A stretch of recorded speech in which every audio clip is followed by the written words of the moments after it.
Magandang araw mga kaibigan. Bigyan natin ngayon ng opinion, reaction itong post ng Yuno. Tungkol ito sa mga mayors na pumerma sa petisyon na sinimulan ni na Mayor Benji Magalong, yung petition for good governance, demand full transparency, accountability, and justice on flood control projects. As of August, nagsimula ang pagpirma noong August 16. As of August 18 ng hapon, only 43 mayors ang pumirma. Ang tanong, bakit?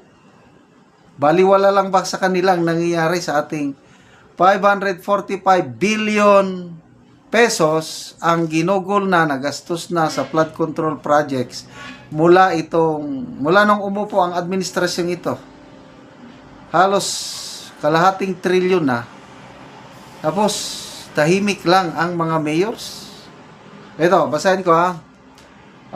As of August 18, 2025, 4 p.m., it has reached 43 mayors who signed and expressed their support for the call for full transparency, accountability, and justice for flood control projects. See if your mayor has supported this advocacy. Okay. So, basahin ko ang mga pumirma. Medyo maliliit. Diba? Mayor Magalong, Baguio City. Mayor Vico Soto, Pasig City. Mayor Joy Belmonte, Quezon City. Mayor Hataman, Isabela City. Vice Mayor Arnado, former Mayor Rimulyo, Mayor Orayani, Lubang, Occidental Mindoro, Mayor Diseña, Enrile, Cagayan, Mayor Letargo, Gumaca, Quezon. Pakinggan nyo ang inyong mga mayor. Mayor Suayan, Candelaria, Quezon. Mayor Kalayag, Dolores, Quezon. Mayor Paulino, Olongapo City. Mayor Villanueva, Bukawi, Bulacan. Wow, salamat at may Bulacan. Mayor Kalonghe, Mabuhay, Sambuanga, Sibugay. Mayor Roberto Oy, Liloy, Zamboanga del Norte. Mayor Naga, Salang, Masbate. Mayor Amorado, Mahayhay, Laguna. Mayor Gary Pinson, Luna, La Union. Malilit itong iba, pasensya kung hindi ko mabasa. Mayor Peña, San Jose, Camarines Sur. Mayor Alpeche, Alimudin, Iloilo. Mayor Sukra, Kalibo Clan. Vice Governor Aquino, Province of Tarlac. O, salamat at may Vice Governor na pumirma. Mayor Saludaga, La Visares, Northern Samar. Mayor Pontanilla, Bacnotan, La Union. Mayor Balais, Barogoleti. Mayor Cuevas, Palayan City, Nueva Ecija. Mayor Manigsaka, Rizal, Zamboanga del Norte.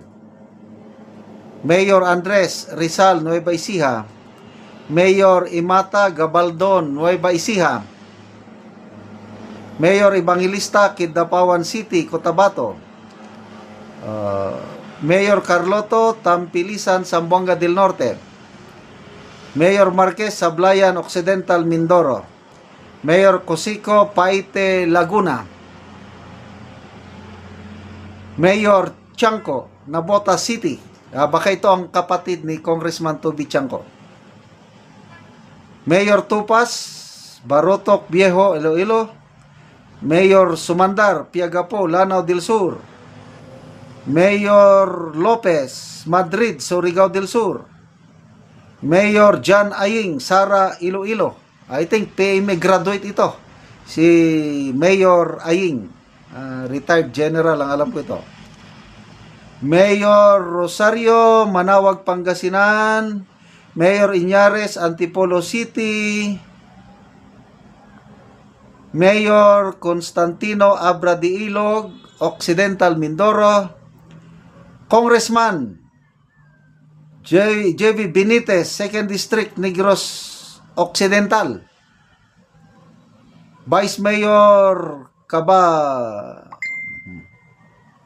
Kabael Malinog Samar. Yan pa lang po ang nakapirma. Nakakapagtaka. Sa Bulacan, ang most flooded region in the country, isang mayor lang pumirma. Bukawi, Bulacan lang. Nasaan yung mga kalumpit, yung mga baliwag, yung mga binibisita ng presidente? Nakaabot na ba sa kanila itong petisyon? O I don't know, ayaw ba nilang pumirma? Okay, so sana suportahan pa ito ng marami pang mayors. Sana dadami pa ang pipirma. Kasi pag madaming 1,493 mayors, kung mapirmahan yan ng more than 50%, siya makabot ng 1,000, napakalaking bagay yan.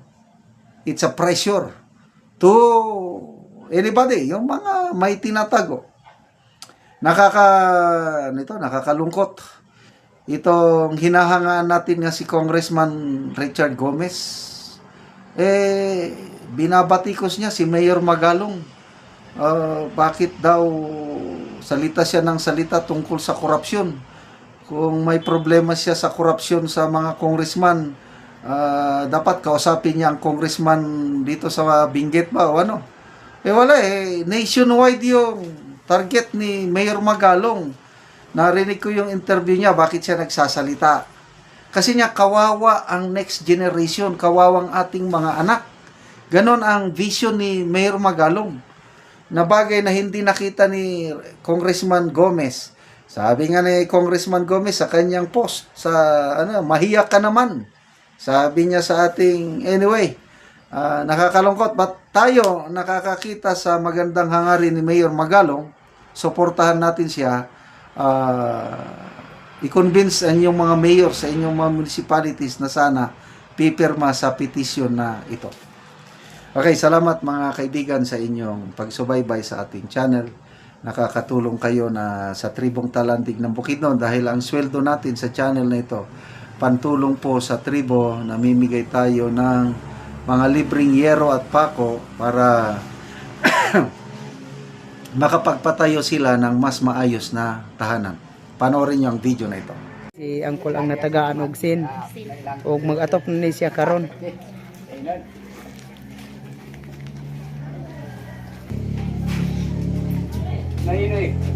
Og karon mo na ni ang kadako sa buslot sa balay ni Angkol.